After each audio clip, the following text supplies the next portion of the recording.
এই মুহূর্তের সবথেকে বড় খবর, এবার আরও সক্রিয় কেন্দ্রীয় স্বরাষ্ট্রমন্ত্রী অমিত শাহজি। সন্দেশখালি ইস্যু নিয়ে গতকাল সন্ধ্যেবেলাতেই রাজ্যের কাছে রিপোর্ট তলব করেছেন কেন্দ্রীয় স্বরাষ্ট্রমন্ত্রক। কিন্তু এখানেই থেমে থাকেননি অমিত শাহজি।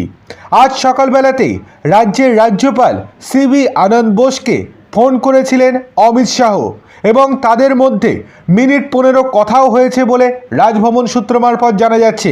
কিন্তু কী বিষয়ে কথা হয়েছে সেটা এখনও পরিষ্কারভাবে রাজভবন সূত্র মারফত জানা যায়নি।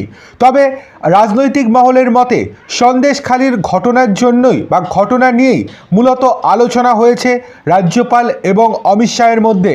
অন্যদিকে আরও একটি ঘটনা উল্লেখ করা হয়েছে বিভিন্ন জায়গা থেকে, সেটি হলো গতকাল বিকেলবেলাতেই ইডির ডিরেক্টর রাহুল নবীনের সঙ্গে বৈঠক করেছেন রাজ্যপাল সিবি আনন্দ বোস।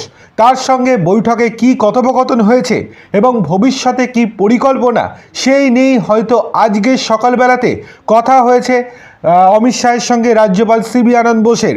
তবে দেখার বিষয় এই যে এত কথা বা মিটিং বা এত কিছু এর পরে আদৌ কোনো পরিবর্তন হয় কি না, নাকি এটা কেবলমাত্র বৈঠকের জায়গাতেই থাকে বা মিটিংয়ের জায়গাতেই থাকে, কিন্তু বাস্তবে যদি বাস্তবায়িত না হয় তাহলে সেক্ষেত্রে এত কিছু করার কোনো মানে হয় না। অন্যদিকে ইডির এক কর্তা গত পরশু রাতে দাবি করেছিলেন অপারেশন কমপ্লিট, কিন্তু কোথায় অপারেশন কমপ্লিট? কেন এখনও শেখ শাহজাহানকে সামনে নিয়ে আসলো না কেন্দ্রীয় তদন্তকারী সংস্থা এনফোর্সমেন্ট ডিরেক্টরেট? নাকি মানুষকে বিভ্রান্ত করার চেষ্টা?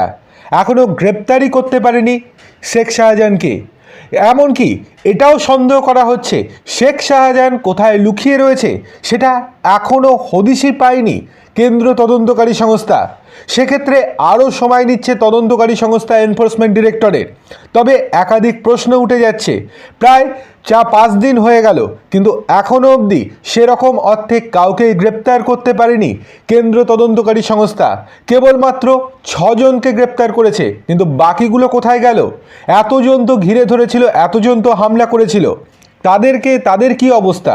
তাদেরকে কেন গ্রেপ্তার করেনি রাজ্যের প্রশাসন বা পুলিশ প্রশাসন বা কেন্দ্র তদন্তকারী সংস্থা?